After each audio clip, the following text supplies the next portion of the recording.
कितनी खुशी है आज तमाम लाभार्थियों को आपने लाभ दिया। अरे नीचे कर लो ना माइक यार, थोड़ी नीचे करो भाई। थोड़ा सा पीछे हो जाओ, थोड़ा सा पीछे हो जाओ। नेता चुना गया है। अरे एक मिनट, मोदी जी को एनडीए नेता चुना गया जी। पहले आज की योजना देखिए, सबसे पहले तो मैं देश के यशस्वी नेता, दुनिया के लोकप्रिय नेता आदरणीय नरेंद्र मोदी जी को तीसरी बार एनडीए का प्रधानमंत्री पद का संसदीय दल के नेता के रूप में चुना गया है। ये देश के लिए भी परम सौभाग्य की बात है। देश के 140 करोड़ लोगों के लिए भी परम सौभाग्य की बात है कि उनके नेतृत्व में देश और गति से विकास की ऊंचाइयों को छुएगा। आदरणीय प्रधानमंत्री जी को संसदीय दल का एनडीए का नेता चुने जाने पर बहुत बहुत बधाई और शुभकामनाएं हम देते हैं। उनके नेतृत्व में जिस गति से देश बढ़ा है, उनके नेतृत्व में जिस गति से गरीब की चिंता हुई है, उनके नेतृत्व में जिस प्रकार से महिलाओं को सशक्त किया गया है, अब और गति से वो योजनाओं का लाभ उनके ही नेतृत्व के अंदर पहुंचेगा। मुझे बहुत आज इस बात की पूरे देश में खुशी है। आदरणीय नरेंद्र मोदी जी को तीसरी बार, और ये देश के अंदर पहली बार हुआ है कि लगातार कंटिन्यूटी में तीसरी बार अगर कोई प्रधानमंत्री पद के ऊपर आसीन हुआ है तो वो नरेंद्र मोदी है।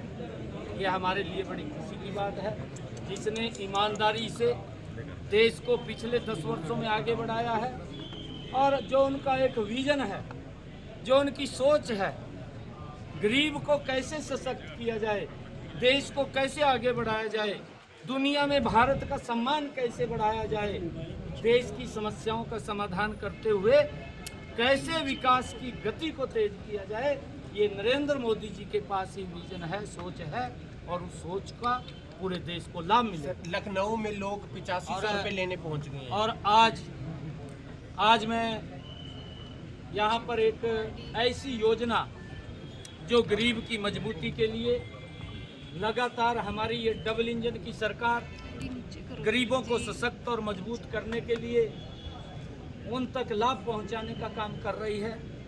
आज हैप्पी योजना, हरियाणा अंत्योदय परिवार परिवहन योजना, इसका लाभ हरियाणा के 1 लाख से कम जिनकी आय है ऐसे परिवारों को वो मिलेगा, और लगभग 23 लाख परिवार ऐसे हैं हरियाणा प्रदेश में जिनको इस योजना का लाभ मिलेगा। 84 लाख लोगों तक ये योजना का लाभ पहुंचेगा और वो 1 साल के अंदर 1000 किलोमीटर यात्रा फ्री में कर सकेंगे। ये योजना का लाभ ये हमारी सरकार ने गरीबों तक देने का काम किया है ताकि इस योजना का वो लाभ उठा सके। जिस प्रकार से अन्य योजनाओं का लाभ भी उठा रहे हैं, चाहे आयुष्मान कार्ड है, 5 लाख रुपए का अधिकार उसके इलाज के लिए दिया है, चिरायु कार्ड है, और चाहे प्रधानमंत्री आवास योजना के तहत मकान बना करके दिया है, चाहे गरीब व्यक्ति को उस माता बहन की रसोई के अंदर गैस का कनेक्शन और सिलेंडर पहुंचाने की व्यवस्था की है, और चाहे हमारी सरकार ने गरीब को जन धन खाता दिया है, चाहे गरीब को जो उसकी रसोई के अंदर जो प्रधानमंत्री गरीब अन्न कल्याण योजना के तहत 80 करोड़ परिवारों को लगातार राशन पहुंचाने की व्यवस्था वो हमारी सरकार कर रही है। लगातार गरीब व्यक्ति को भी सशक्त और मजबूत किया है, और उसका परिणाम है कि मोदी जी ने जब गरीबों के हित में मजबूती से काम किया है, 25 करोड़ लोगों को इस गरीबी रेखा से बाहर करने का काम भी पिछले 10 वर्षों में ये मोदी की सरकार ने किया है। कांग्रेस के पास ये झूठ बोलने के सिवाय कुछ भी नहीं है। इलेक्शन के अंदर भी इस प्रकार का दुष्प्रचार और इस प्रकार की अफवाहें और लोगों को भ्रमित करने का काम सिर्फ किया है, क्योंकि उन्होंने बताने के लिए उनके पास कुछ नहीं था कि मोदी जी आरक्षण को खत्म करेंगे, मोदी जी संविधान को बदल देंगे। इस प्रकार का दुष्प्रचार करके लोगों को भ्रमित करने का काम ये कांग्रेस और घमंडिया गठबंधन के लोगों ने किया है। दुर्भाग्यपूर्ण है कि जो इस प्रकार की अफवाहें फैला करके देश को कमजोर करने का काम, देश के लोगों के अंदर उनको तोड़ने का काम, भाईचारे को तोड़ने का काम, भाईचारे को कमजोर करने का काम अगर किसी ने किया, ये घमंडिया गठबंधन के लोगों ने किया। देश ये देख रहा है। ये आने वाले समय के अंदर इन घमंडिया गठबंधन के लोगों को सबक सिखाने का काम भी ये देश के नीट की परीक्षा को लेकर सर, नीट की परीक्षा को लेकर ये भी दुर्भाग्यपूर्ण है कि कांग्रेस ने किस प्रकार से झूठ बोल करके लोगों को प्रलोभन दे करके उनको कहा कि आपको इतना पैसा दिया जाएगा। नरेंद्र मोदी जी के नेतृत्व में आए, एनडीए के नेतृत्व में आए, तो वो सब लोग उनके घरों के ऊपर पैसा लेने के लिए पहुंच गए हैं। किस प्रकार से झूठ बोल करके इन्होंने वोट को कलेक्ट करने का काम किया। इनके पास बताने के लिए कुछ नहीं था, इनके पास कोई विजन भी नहीं था, इनकी कोई नीति भी नहीं थी, परंतु मोदी जी ने आकर के आज उन गरीबों की जो चिंता हो रही है, मैंने कहा है कि पिछले जो 10 वर्षों के अंदर और आगे भी आदरणीय प्रधानमंत्री जी का जो संकल्प है कि 3 करोड़ और परिवारों को मकान बना करके देने का जिम्मा हमारी सरकार का है।